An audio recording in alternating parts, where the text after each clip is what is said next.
Hi friends, বকেয়া DA মেটাতে বড় পদক্ষেপ, দ্রুত তথ্য জমা দেওয়ার নির্দেশ, তৎপর রাজ্য সরকার। কি বিষয়ে বিস্তারিত এই ভিডিওতে আমরা জানব। আপনারা জানেন যে বকেয়া ডিএ নিয়ে দীর্ঘদিন ধরেই সমস্যার মধ্যে রয়েছেন গ্র্যান্ট ইন এইড সংস্থার কর্মী ও পেনশনভোগীরা। অনেকেই এখনও টাকা পাননি। এবার সেই জট কাটাতেই উদ্যোগী হয়েছে রাজ্য সরকার। মূল সমস্যা ছিল ঠিকঠাক তথ্য না থাকা। এবার সব দপ্তরকে দ্রুত তথ্য জমা দিতে বলা হয়েছে। সূত্রের খবর, নবান্নে সম্প্রতি এক উচ্চ পর্যায়ের বৈঠকে বিষয়টি নিয়ে স্পষ্ট নির্দেশ দেওয়া হয়।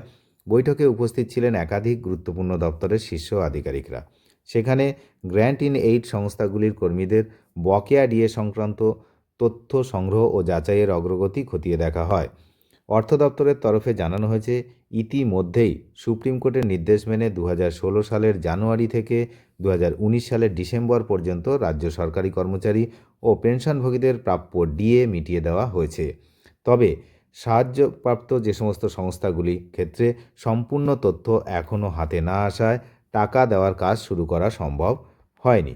এই পরিস্থিতিতে সংশ্লিষ্ট দপ্তরগুলিকে নির্দেশ দেওয়া হয়েছে দ্রুত সমস্ত তথ্য সংগ্রহ করে নির্দিষ্ট পোর্টালে আপলোড করতে হবে।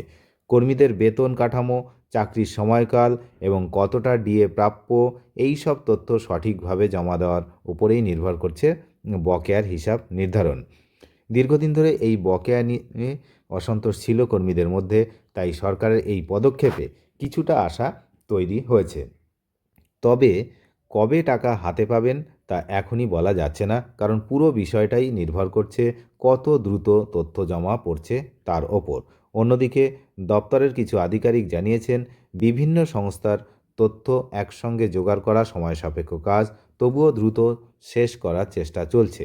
অর্থ দপ্তরও এই কাজের অগ্রগতি সবসময় কিন্তু লক্ষ্য রাখছে এবং খতিয়ে দেখছে বলেই কিন্তু জানা যাচ্ছে। সুতরাং আপনারা বুঝতেই পারছেন, যাদের এখনও টাকা ঢোকেনি তাদের জন্য কাজ চালিয়ে যাচ্ছে এমনটাই কিন্তু জানা যাচ্ছে। বিশেষ করে গ্র্যান্ট ইন এইড অর্থাৎ যে সমস্ত সাহায্যপ্রাপ্ত সংস্থা যেগুলো রয়েছে স্কুলসহ, তো তাদের কিন্তু এখনও অ্যাকাউন্টে টাকা আসেনি এবং সেটা সময় সাপেক্ষ ব্যাপার, তেমনটাই কিন্তু বুঝতে পারছি আমরা। কারণ এত তথ্য এত কুইক সংগ্রহ করে সেগুলোকে জাস্টিফাই করা, তারপরে কে কত পাবে সেই হিসাব করা, তারপরে সেটাকে পাঠানো, তো এগুলো কিন্তু সময় সাপেক্ষ ব্যাপার। সুতরাং টাকা প্রত্যেকে পেয়ে যাবেন, তবে সেটা কিন্তু সময় সাপেক্ষ ব্যাপার। অনেক ধন্যবাদ শেষ পর্যন্ত দেখার জন্য। চ্যানেলে নতুন হলে নিয়মিত আপডেট পেতে অবশ্যই চ্যানেলটিকে সাবস্ক্রাইব করে সঙ্গে থাকবেন।